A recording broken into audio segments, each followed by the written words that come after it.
Hi, welcome back to Nana Debbie's Kitchen. We're going to do something just a little bit different. I have both of my air fryers out here. The one I have is a Ninja Max and it has a 5.5 quart basket. The other one I use is Paula Deen and it's 9.5, so it has a larger basket for bigger items. But we're going to fix some Petite Red Potatoes. I've washed them and drained them. And then we're going to cook some air fried pork chops. Okay, so for the potatoes, I'm just going to spritz them with olive oil. These will get tender inside and nice and crispy on the outside. They're really good. A little more. And then I like this. You can use whatever seasonings you like.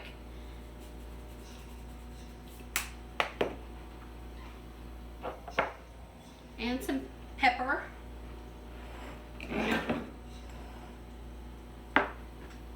I didn't add salt because this garlic has sea salt in it. A little more pepper. Okay, you can see how they look. So all I'm going to do is dump them in the smaller air fryer, and I'm going to cook these at 400 degrees Fahrenheit, and I'm going to let them cook for about 10 minutes. Then I'm going to check them, and just anything you're cooking in the air fryer, just take it out and shake the basket, move the stuff around. All right, hold on. And this is the Ninja. I use both of these, but I probably use this one the most. Let's go with 390 then. All right, so we're going to do 10 minutes. All right. Okay, now the pork chops. These, let me scoot this out of my way. These, going back to Old Faithful, I use this a lot. We like the blend of spices in it. Shake some of that on. Spritz these a little bit. Okay, seasoning. All right, we're just going to place these into the air fryer.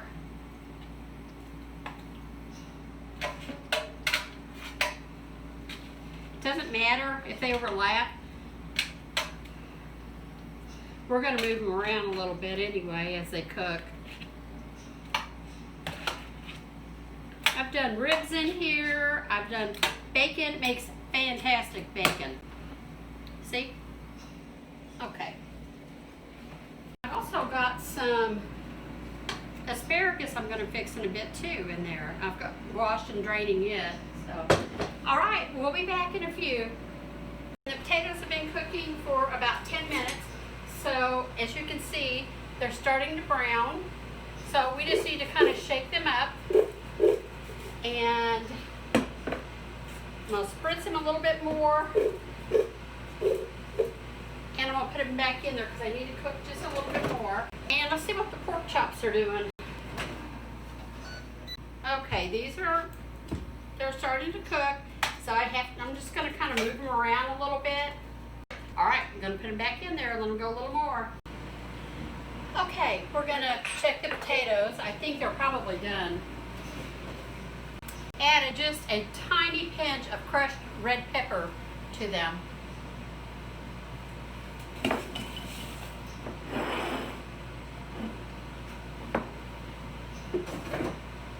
And I know they are hot. They've got really pretty roasted color to them. Now I'm not going to burn my mouth like I did the other day. Yeah, they were really hot.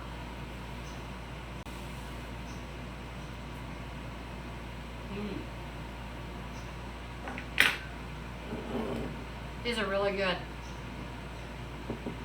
They're warm and creamy inside and nice and soft, and the outside is crisp. They're really good. You need to try this recipe. All right, let's check on, see what these pork chops are doing. Okay, they're cooking pretty good.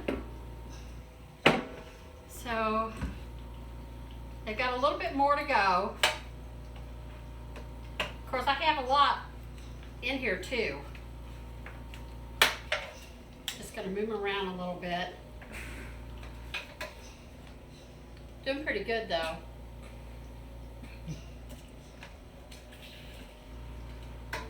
All right, let me put these back in there for a little bit more and we'll be back. Okay, I'm gonna go ahead and cook my asparagus while the pork chops are finishing, and I've cut bacon into little pieces. I'm going to use the same pan that I cooked my potatoes in. If you are frying bacon in your air fryer, you can take, this helps with cleanup, you take a piece of bread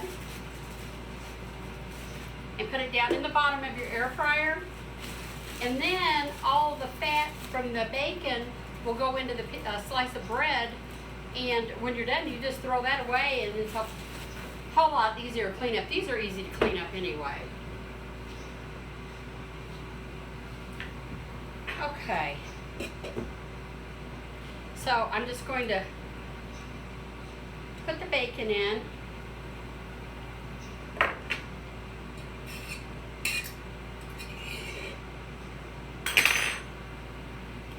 And I put the crisper back in because that keeps it off of the bottom. See? All right, I'm going to put this in here for just a couple of minutes. Okay, here's where the bacon is at so far. I don't want to let it get all the way done because I want to put my asparagus in there. So I've washed this and snap the ends off. My mother-in-law Shelby taught me, don't cut the ends off of it. It'll break where it's meant to break, and just kind of snap the ends off, so that's what I did. And I'm going to add a little, not much because that bacon's salty, and some pepper, and of course olive oil.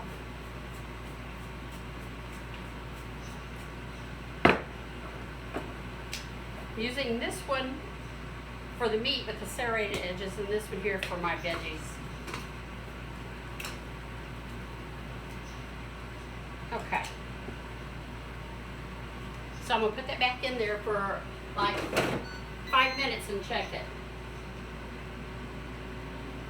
And we'll see how it's doing. All right, let's check on these. These are looking pretty good. Okay, let's check the temp on them.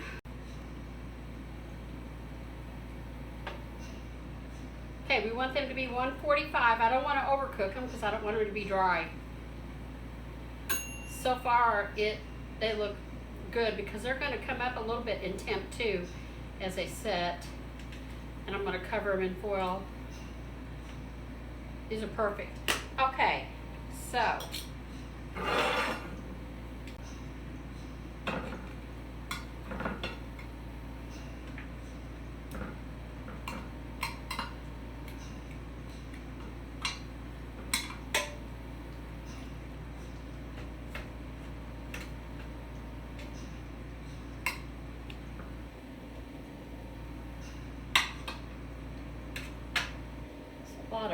well, you can see anyway, and I've checked the temp on all of them and they were fine. So we're just going to wait on the asparagus to get done, and then David and I are going to eat dinner. Here's the asparagus with the bacon. Kind of move the asparagus over to the side a little bit, let the bacon crisp up some. All right.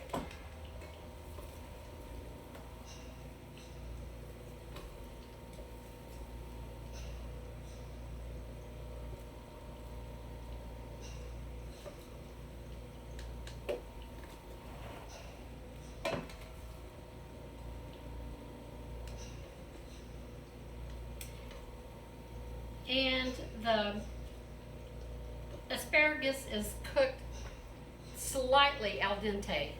So, as you can see, I want to show you something. Look at the bread, soaked up the grease from the bacon.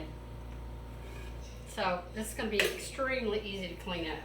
All right, so we have our potatoes and our asparagus and our pork chops. So this was really easy. It's too hot to taste, but I've made this before enough times. I know this is really good. So thanks for stopping by.